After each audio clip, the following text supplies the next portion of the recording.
Okay, welcome to the latest developer video blog thing about Democracy 4. I am Cliff Harris. I'm the programmer and designer of the game. We have another programmer and designer called Jeff. And loads of other people doing stuff as well. So, I thought I'd play a little bit in dark mode, just so people realise there's a dark mode. I might do another palette at some point. We can have an infinite number, it doesn't matter.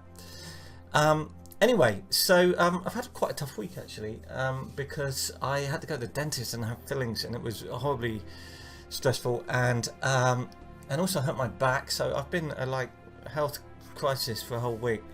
But I have, of course, got loads of work done because I'm me. So what have I got done? Well, loads of interesting things. I'm just going to change the mode there back to weighted because I prefer it like that. These animations are smoother and better in a version of the code I haven't got from Jeff yet, but they're not too bad anyway, are they? We still need to improve some performance of some stuff before Resd and certainly before Alpha, but it's not too bad. It's not too bad. Right, okay, so one of the things that I did is I basically moved a graphic. I moved something, right? And it used to be here. If you've watched previous videos, you'd know that there used to be two tabs here. So let me explain what's going on. So this is popularity. This is how popular you are with the electorate generally. Red is bad, orange is okay, green is good. So at the moment it's not particularly good. If I want more detail on that, I can click on this and I can just see how it went over time. So currently it's at 30%, and in the past it's always been around that. This is the start of a new game, so hopefully that kind of explains why there hasn't been variation. If I really want more detail, I can click here and then I can look on the values for each individual group. Now there used to be a tab there that you could see this, or you could see something called the popularity analysis for each photo group.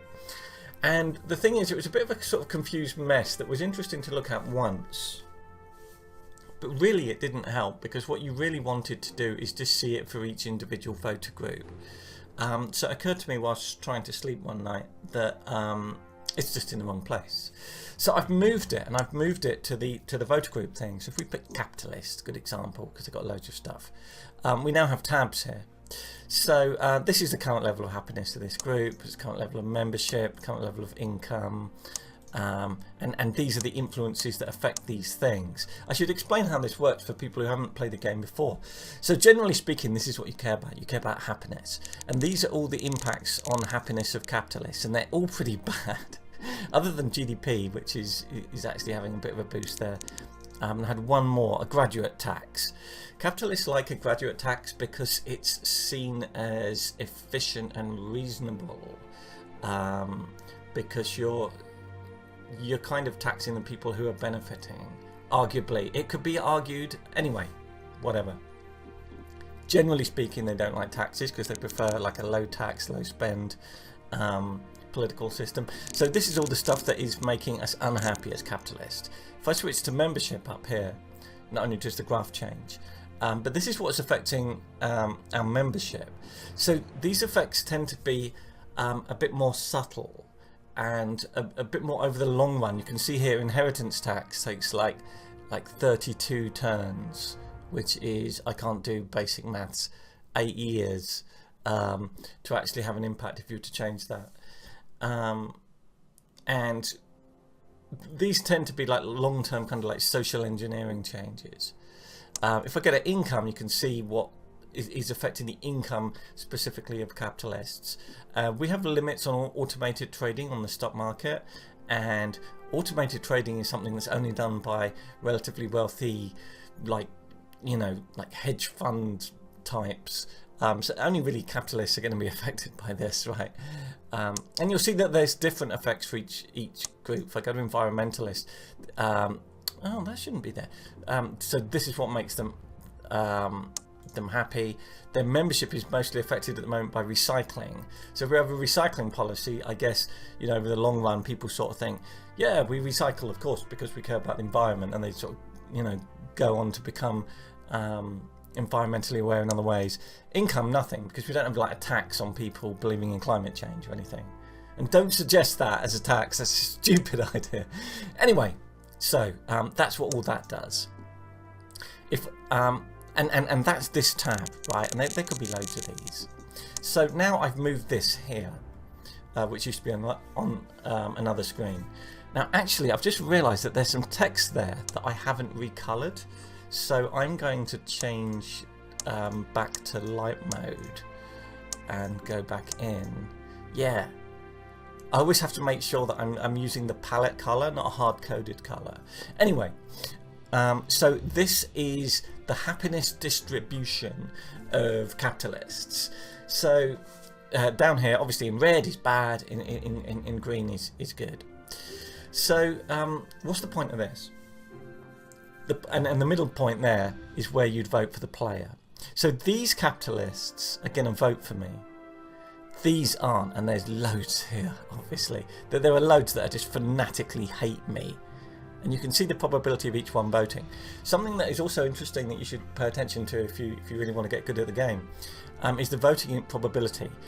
Fanatically opposed to me, voting probability is 100. Here, 71, 60, 50, 49, blah blah, 43, 48, and then it starts only just going up a little bit there, 55. Basically, if you really hate the government, you vote. If you really love the government, you vote. If you sort of think,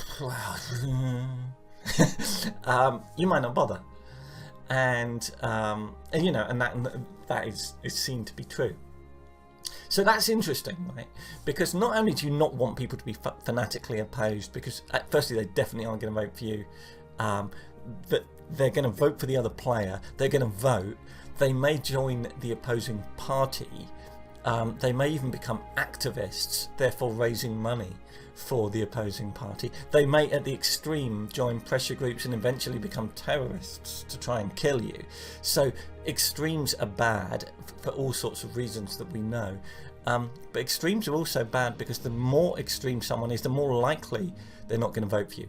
If I could persuade all of these capitalists that I wasn't quite so bad, if I move them to around about here, even though they still disapprove of me, their voting probability is low because they don't disapprove of me that much. So you kind of get two impacts. You get the impact of people being less likely to vote against you, and also less likely to vote at all, which obviously you want all of your supporters to vote for you, right? But what you want is the opposition to not care that much. You want them to sort of be, well, I don't like Prime Minister Klipsky, but you know, I'm not going to walk all the way to a voting booth to, you know, to bother. So what this chart shows you, and I'll show you another one, we'll go with motorists.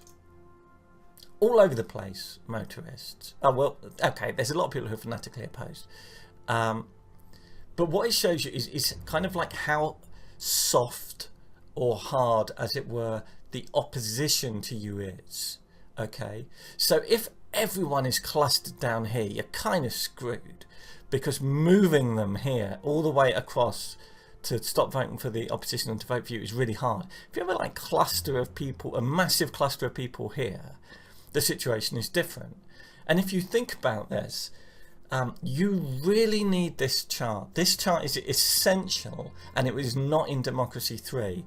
And we're adding loads of content, we're doing loads of stuff. I think this is the most important new thing we've come up with, because if everyone is on the left of this line here, yeah, then I will lose in a landslide and the opposition will get 100% of the votes, okay? And that will happen regardless of whether they're all here or they're all here, okay? But what you want is for them to all be here, because then just the slightest nudge before an election can push people over. But these people are a lost cause. Even in the whole 4-year term, I'm not going to move them over here. They're too fanatically against what I've done. These people here, I could change their minds. I'm labelling the point a bit, but I think it's really important. Now, the other thing to to sort of bring home about this is not saying how unhappy are the capitalists given that they're capitalists. It's the people, right? Capitalists really hate me. Like if you look at influences, look, the happiness is really low. Capitalists are really, really unhappy, right? So how is anyone here? Kathy Brown there is a capitalist, and she earns £63,000, not bad, and she seems to think I'm pretty good. 55% voting probability. Happiness there is probably, I should put that in, I should make those tooltips much better. How are they possibly there? Now I reckon Kathy Brown, I'm going to make it so that you can click on them and it will take you to this screen. You know, I'm not going to find her, and you know, I can keep reloading this. There's thousands of simulated voters. I'm never going to find her, okay? Which is why I need to make that link. But you can be a capitalist and still approve of me, because only the capitalist in you hates me. So you could be in these other groups that really love me. So if you're a liberal farming capitalist, you'll probably vote for me, even though the capitalist part of you is like, no, I hate Klifsky, but all the good work he's done for agriculture and human rights mean I'm going to vote for him. Anyway, so look, that's a really long-winded way of me saying I moved this here, but I'm also explaining it, right? I've got 3 other things to mention. So one of which is political donor demands. I should have hacked it in. Shit, I forgot to, my Skype is, that beep is people Skyping me. Stop it. So political donors here. Should we see if we can get one? So I've got these donors. This is old artwork. Just ask for the new artwork. They now will make demands. Should we just go to the next turn and see if it crashes? It's not going to crash. Yay, credit rating upgraded. That's great. I'm just going to go through a few turns. It's probably not going to happen. Probably not going to happen. Here's a dilemma. We'll pick an answer to that. I should hack it. Shall I hack it in? I'll hack it in. No, I've lost a donor. Okay. I'll tell you what, I'm going to stop the game now and I'm going to hack it in and I'm going to come back. Okay, if that worked, I'm back. I'm just going to go through some next turns and hopefully this donor thing will trigger. Demand from donor. Yeah, I know this artwork isn't here. I literally just got the invoice for it.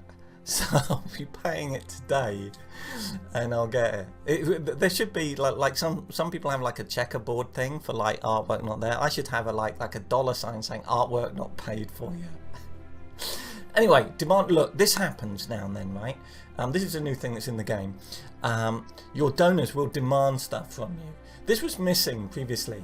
The one that used to annoy me, I'm from England, and quite a while ago now, we had the largest donor to the governing party at the time, which was the Labour Party, was Lord Sainsbury from the Sainsbury's shop family.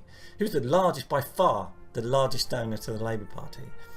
Coincidentally, one of the ministers was Lord Sainsbury. It's just like, no, you can't do that. This is becoming so common. Like, why do we not just ban this? You know, I really think we should. I think it should be, yeah, you can donate over a certain amount to a political party, but obviously any company you own is therefore banned from getting government contracts. You are banned from working for the government. You are banned from, you know, standing as an MP. Obviously, you shouldn't have that link. But anyway, we do in modern politics have that link. So in Democracy 3, these people would just show up and they just go like, here, I'm a huge donor to your party because I really believe in it and I'm altruistic and wonderful. And not enough people are like that, put it mildly. So what we have is occasionally, every now and then, I've hacked it to make it really common, which is why it's just happened. Every now and then a donor will demand something. So, and it works out a kind of way of it being a sensible demand. So Caroline Martin is insisting that you placate them by implementing a specific policy, internet censorship. If you refuse to do so, they will abandon financial support for the Democrats. In this, I'm the Democrats. I mean, it's just random, right? Now, their generosity is super high. They're one of my biggest donors by far, definitely.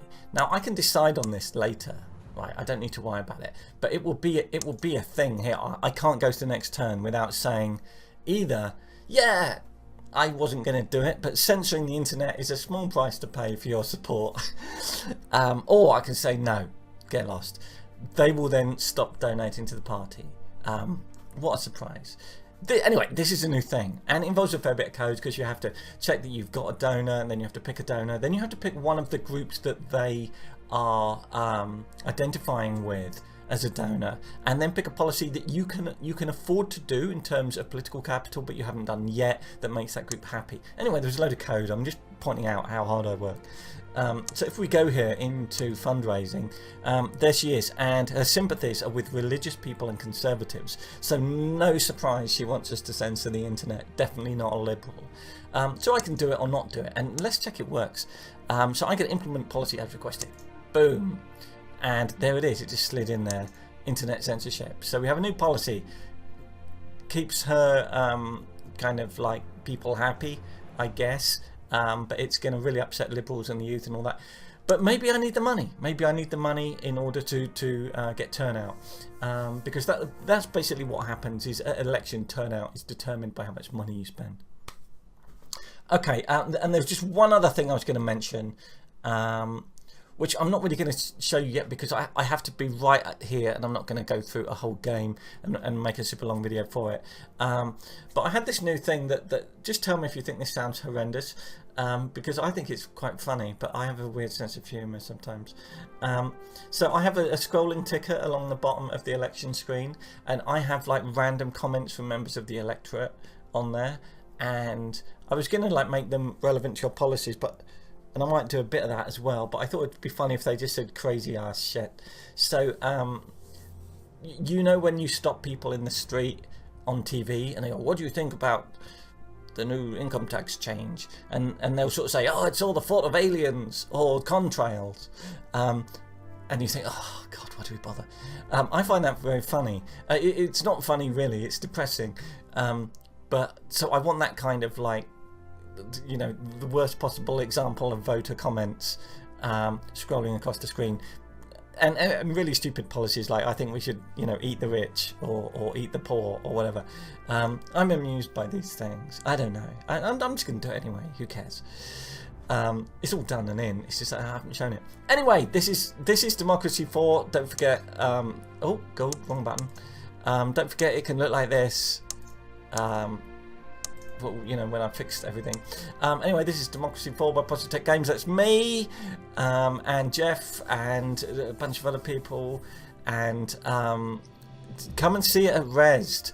I'll probably try and take some video at Rezzed and like splice it in, and it'll just be a video of me and Jeff eating hot dogs and looking miserable. Anyway, please like and subscribe, blah blah, and let me know what you think about any of these features or any thoughts you have for the game, any concerns about the game. I read them all. I don't reply to everyone because it just then snowballs, but I do read them all. Thank you very much, and I'll see you next week.